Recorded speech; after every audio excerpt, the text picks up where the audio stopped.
अस्सलामुअलैकुम। Welcome to rehantoons.com। Learning 3D studio max के इस एपिसोड के अंदर आज हम अपने उस ट्यूटोरियल को कंटिन्यू करेंगे जिसके अंदर हमने एक बास्केटबॉल का कोड बनाया था और एक 4 सेकंड की एनिमेशन का एक ट्यूटोरियल हमने बनाया था जिसकी हम मॉडलिंग कर चुके थे। जिसके अंदर आप देख रहे हैं कि हमने एक बेस बनाई थी, इसके बाद एक वॉल और उसके साथ एक सिलेंडर बनाया था और ताकि हम वहाँ पे बास्केटबॉल की नेट को कनेक्ट कर सकें। एंड देन उसके बाद हमने एक स्फेयर बनाया था। इसके साथ ही हमारी मॉडलिंग कंप्लीट हो गई थी। अब इस एनिमेशन के दूसरे फेज़ के अंदर हम थोड़ी बहुत मॉडलिंग करेंगे। मॉडलिंग से मुराद ये कि हम इस बास्केटबॉल को, जो कि ये स्फेयर है फ़िलहाल, अभी हम इसको बास्केटबॉल तो नहीं कह सकते क्योंकि ये एक्चुअल में वो लग नहीं रही, तो हम इस पे कलर करेंगे और इसके अलावा हम बेस और वॉल पर भी कुछ कलर करेंगे, कुछ मैप करेंगे।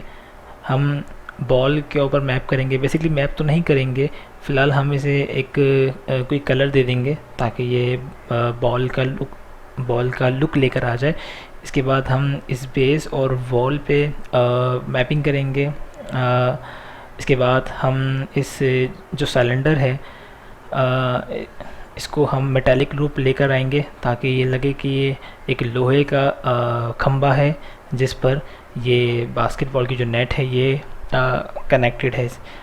और इसी तरीके से अभी हम इसको ये बास्केटबॉल की नेट नहीं कह सकते क्योंकि ये नेट लग ही नहीं रही, इस वजह से हम इसे नेट नहीं कह सकते। तो हम इसको भी मैपिंग के थ्रू कलर लेकर आएंगे, इसको हम रियलिटी से करीब तक लेकर आएंगे। तो मैपिंग करने के लिए हम अपने कीबोर्ड से एम प्रेस करेंगे ताकि हमारे पास मटेरियल एडिटर आ जाए। मटेरियल एडिटर इसके थ्रू आप अपने कुछ भी जो आपने डिज़ाइन किया है उसको आप रियलिटी का लुक दे सकते हैं, क्योंकि जब तक आपके मॉडल्स में वो रियलिटी फिल नहीं होगी तो जो व्यूवर्स हैं वो आसानी से डिटेक्ट नहीं कर पाएंगे कि हम दिखाना क्या चाह रहे हैं और बताना क्या चाह रहे हैं। मटेरियल एडिटर आपके रेंडर मेन्यू के अंदर मौजूद है, आप जहाँ देख भी रहे हैं। इसकी शॉर्टकट की एम है। यहाँ पे जब हमने स्टूडियो मैक्स का आगाज़ किया था तो मटेरियल एडिटर के हवाले से कुछ एक बातें हमने की थी। आज हम इंशाल्लाह थोड़ा इसको एक्सपेंड करने की कोशिश करेंगे और जानने की कोशिश करेंगे कि मटेरियल एडिटर किस तरीके से काम करता है।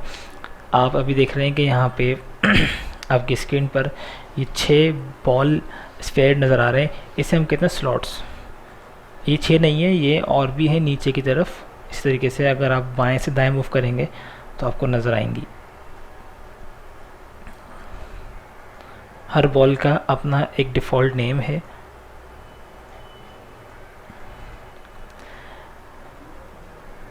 हमारे पास अब आप देख रहे हैं कि हमारे सीन के अंदर मुख्तलिफ़ ऑब्जेक्ट्स हैं। तो अगर फ़र्ज़ करें मुझे वॉल और बेस 2 अलग अलग चाहिए तो उसके लिए हम अलग अलग स्लॉट्स को डिफ़ाइन करेंगे।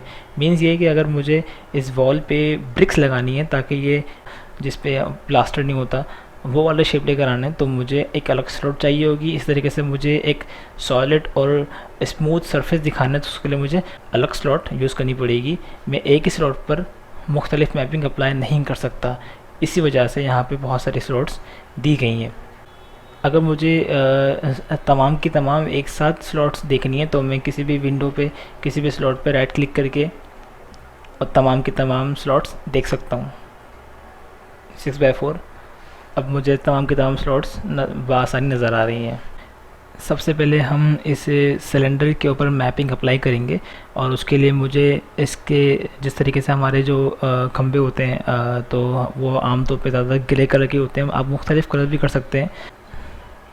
सबसे पहले मैं स्लॉट 1 सेलेक्ट करूँगा और जो कि मैं सिलेंडर पे काम कर रहा हूँ तो मैं अपनी याद दहानी के लिए इस स्लॉट का नाम सिलेंडर कर दूँगा, सिलेंडर 01।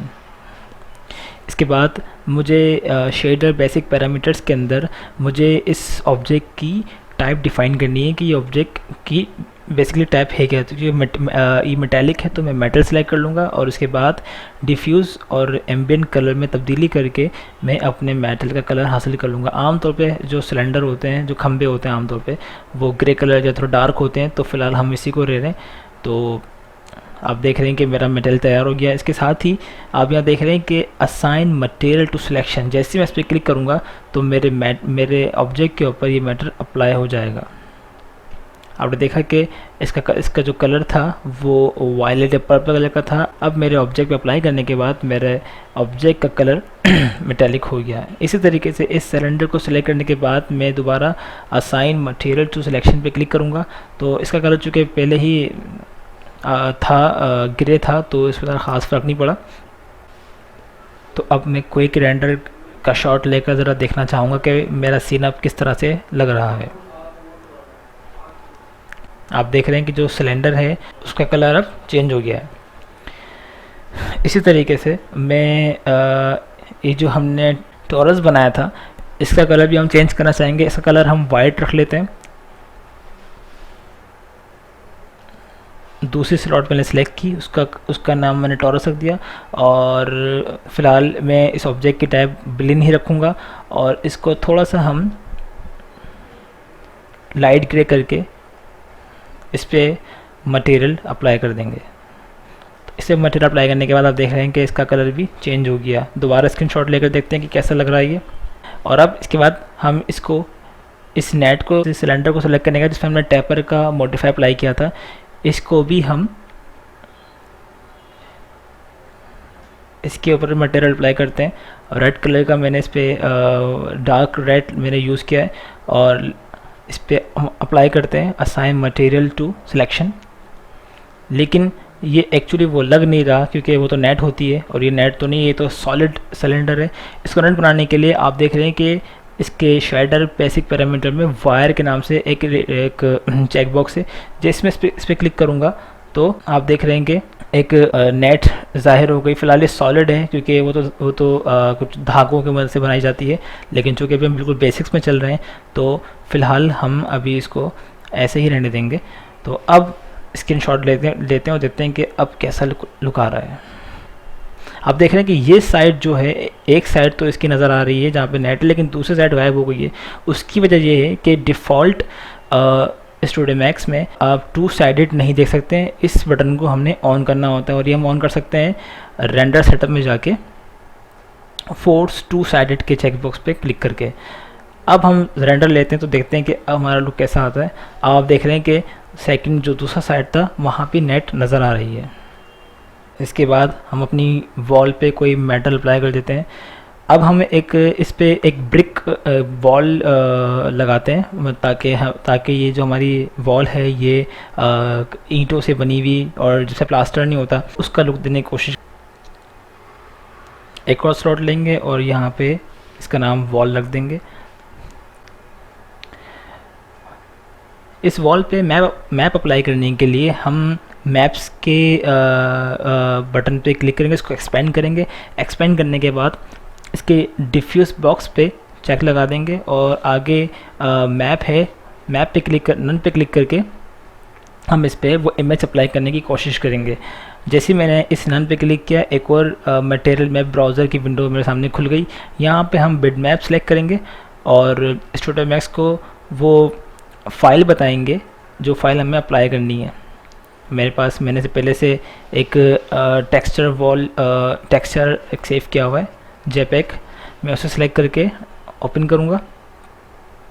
आप देख रहे हैं कि मेरा जो स्लॉट है वो उसकी शेप, उसकी इमेज भी चेंज हो गई।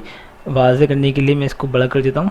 आप ये देखिए कि पहले कुछ ये इस तरह से नज़र आ रही थी, अब जब मैंने इसके ऊपर अपना मटेरियल अप्लाई कर दिया तो इसकी लुक भी वॉल की तरीके से, ब्रिक वॉल की तरीके से हो गई। अब मैं अपनी वॉल को सिलेक्ट करने के बाद वही बटन प्रेस करूँगा जो असाइन मटेरियल टू सिलेक्शन पे क्लिक करूँगा। जैसे मैंने क्लिक किया तो आपको यहाँ नज़र नहीं आ रही क्योंकि अभी हमने इसको व्यू पोर्ट पे ज़ाहिर होने का बटन प्रेस नहीं किया। अगर आपको अपने ऑब्जेक्ट पे मटेरियल अप्लाई होता हुआ ना नज़र आए तो एक और बटन यहाँ मौजूद है, शो स्टैंडर्ड मैप्स इन व्यू पोर्ट। आपने देखा कि जैसे ही मैंने इस बटन पे क्लिक किया तो मेरा जो मैप है वो मेरी वॉल पे नमूदार हो गया। इसका स्क्रीनशॉट लेते हैं और देखते हैं कि अब हमारा सीन कैसा लग रहा है। इसके बाद हम अपने बेस को यहाँ पर भी एक और कलर कर दें, यहाँ इसको हम सॉलिड वाइट कलर कर देंगे इसके ऊपर।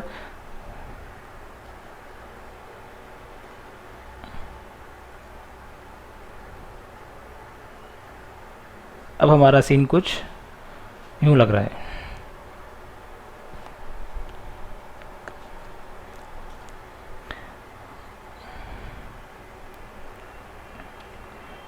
आखिर में हम अपनी इस बॉल पर भी